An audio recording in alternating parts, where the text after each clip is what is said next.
Hey everyone, and welcome to Mount Hood, Oregon. I'm here with some great folks from Hillsboro United Methodist Church as we check out the other beautiful parts of the United Methodist connection. We're climbing this mountain here today and getting a lot of Moses vibes.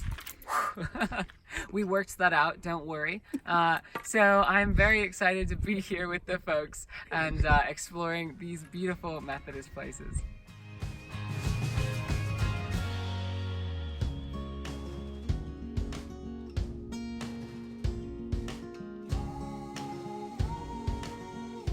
Hey everyone, so we've continued on the Pacific Crest Trail and we've come to what seems like an impasse. There's this pretty deep crevice which seems at least 100, 200 feet deep. It reminds me of, where we are in the church. Sometimes we're not sure when we should turn back, and sometimes it seems unclear whether the path is too dangerous to travel. And we just don't know until we get there and we see for ourselves. And so in the midst of this uncertain time, it feels like we're on this mountain, that we found a place where we have to decide now what to do. And my encouragement is to tread this path together. We just passed a sign that said, trail safety, travel together, don't leave your partners. And so whatever we decide in the coming months ahead in the United Methodist Church, my hope is that we would decide it together, that we would continue on the path, whether that's continuing down a deep ravine or turning back and finding a new way, that wherever we go, we would go into it together. So that's what I've hoped for and experienced here on this path, and I'm excited for you to see and hear some of the testimonies of the people here. So my name's Carly Hodge. I am a lifelong United Methodist, and I was born and raised in the California Pacific Annual Conference. Discerned a call to ministry pretty early on in life. At the age of 16, my twin brother was killed in an accident, and it was really during that time where the church supported me and lifted me up in ministry and helped me to start discerning that call to ministry.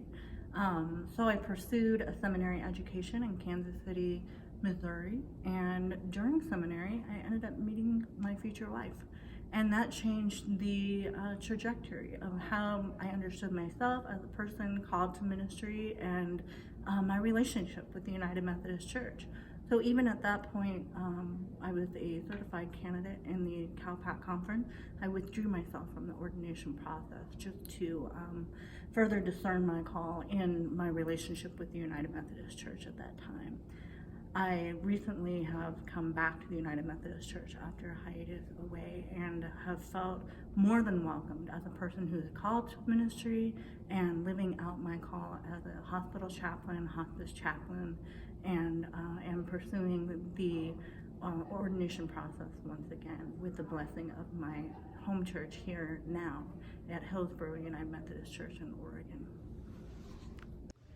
So I'm Bonnie Parr-Phillipson. I'm retired clergy in Oregon, Idaho, and co-convener with Karen Nelson, another retired clergywoman, for Oregon, Idaho Reconciling United Methodist. And it's kind of an exciting time in our annual conference because we have more and more churches who are becoming reconciling. And so I would say that there were maybe 5 that came on board in 2018, and then since General Conference, more have come on board. And there are some that are in the process now that with renewed interest, I would say. And we are very excited that there's an air of, yes, we're going to do this together. We're going to be cooperative and hopeful and do what we can on the grassroots level to help our churches be more accepting and affirming. And this means a lot to all of us, and we hope it does to many United Methodists across the connection. We had, just in June, since annual conference, we had Jefferson United Methodist Church, which is a small church, who voted 30-0 to become reconciling. We had a larger church, Christ United Methodist Church in Beaverton, who voted with a very high percentage to become reconciling. And then we have several more that we've just found out about that are in process. So when we gather, it's a time to celebrate those milestones, and also to encourage each other. And also to say to each other, well, those of us who have been reconciling for a while, what more can we do? How can our churches be more effective in our witness in the annual conference and in our local communities? And how can we be cooperative with others who are working on expressing God's love to everyone? So it's good to be here, and thanks. Perfect. For it.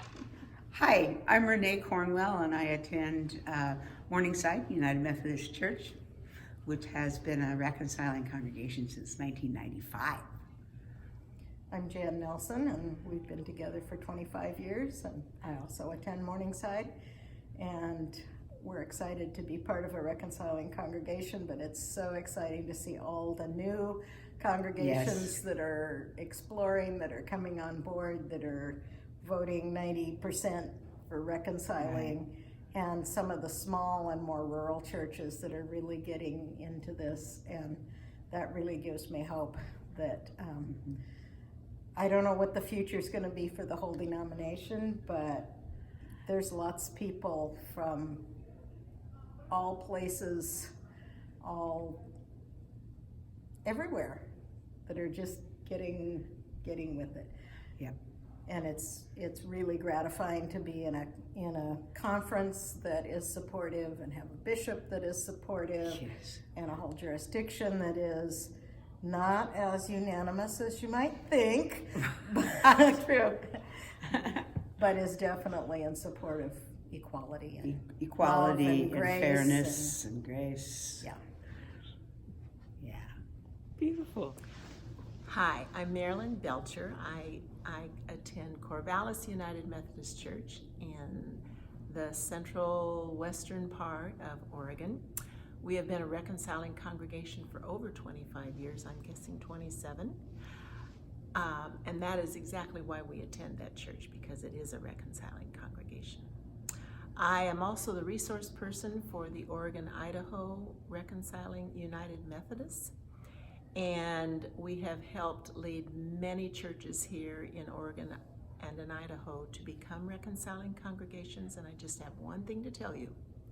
The process, it may take 10 years, but the process is just as important as checking off that you are. Thank you.